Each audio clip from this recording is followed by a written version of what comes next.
Hello, and welcome to Fireside Chats with Customer Success, which is a series where we share best practices for building a great customer success strategy at your dealership. I'm Sara Gauthier, and I'm a customer success coordinator here at IDS. Before joining IDS, I spent 7 years in the large-scale events industry delivering quality customer experiences around the United States. And now I help dealerships identify best practices within their workflows to achieve value and success with our dealership management software for RV, marine, and trailer dealers. I'm excited to share what I've learned with you. In this first episode of our Fireside Chat series, let's talk about some questions and answers when it comes to building an effective customer success strategy at your dealership. Let's get rolling. So the first question is, what is the definition of customer success and how is it different from customer service, which is a great question.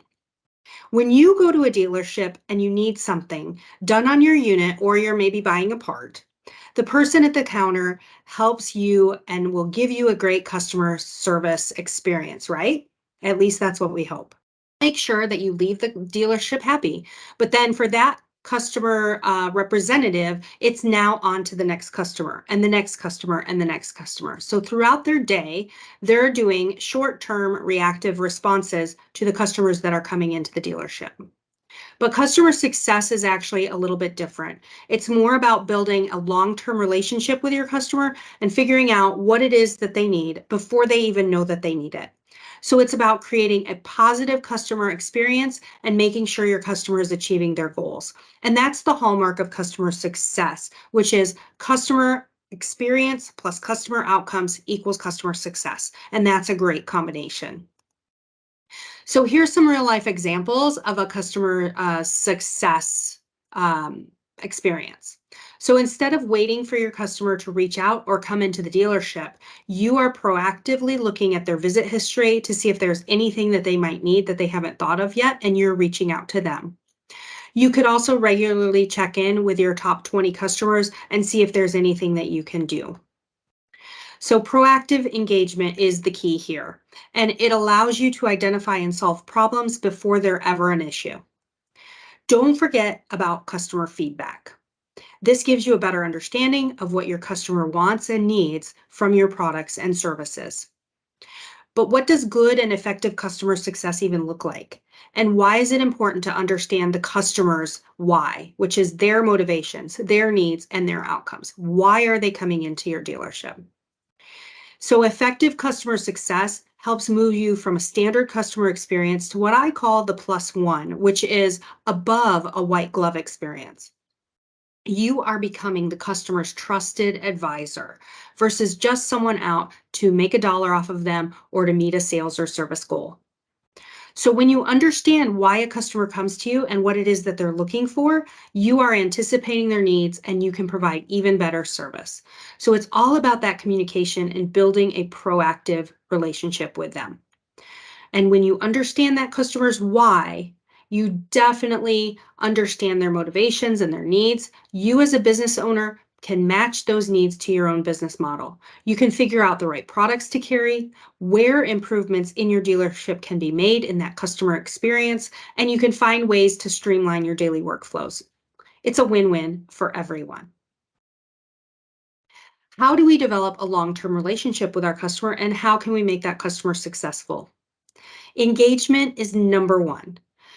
You want to make sure you're paying attention to how your customers are interacting with your product and the value that they're receiving from it.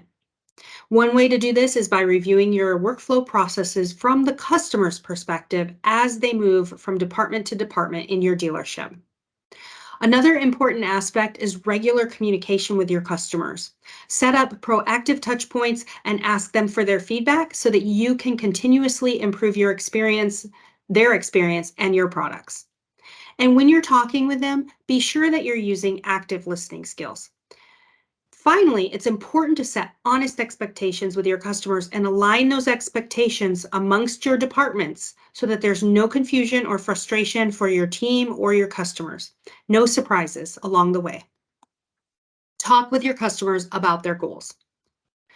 If a customer does ultimately leave you and your dealership, something that we in the business of customer success call churn, try not to take that personally. Reflect and learn, record data from that experience to improve your strategy going forward and share those learnings with your team. And what should you pay attention to when you're developing your customer success strategy? Remember, customer success is everyone's responsibility at the dealership. Hone your team's skills in active listening, empathy for the customer, and thinking from the customer's perspective, even if they never interact with a customer at all. Put yourself in your customer's shoes. Map out their journey and experience at your dealership from start to finish. This will help you identify areas where there might be bottlenecks in communications, long periods of wait time, or other moments that can be improved for the customer. Ultimately, you want to create an infinite loop in that customer journey where customers can repeatedly cycle through and continue to buy products as your valued customer.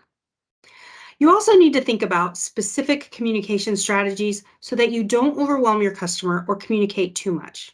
Respect their time and don't get frustrated if they don't respond to everything you have to ask or say.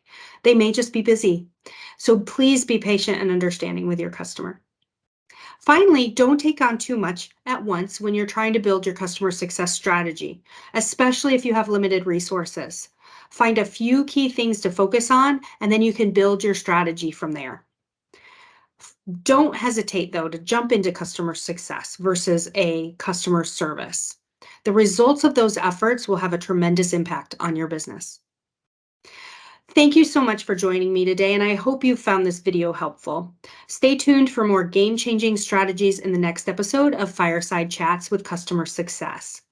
Next time, we're going to delve into the world of customer retention and churn, and I'm going to share with you some insider tips that you won't want to miss. If you have any questions or you'd like to suggest a topic for future episodes, please leave a comment below. We're always eager to hear your thoughts, so let's keep the fire burning.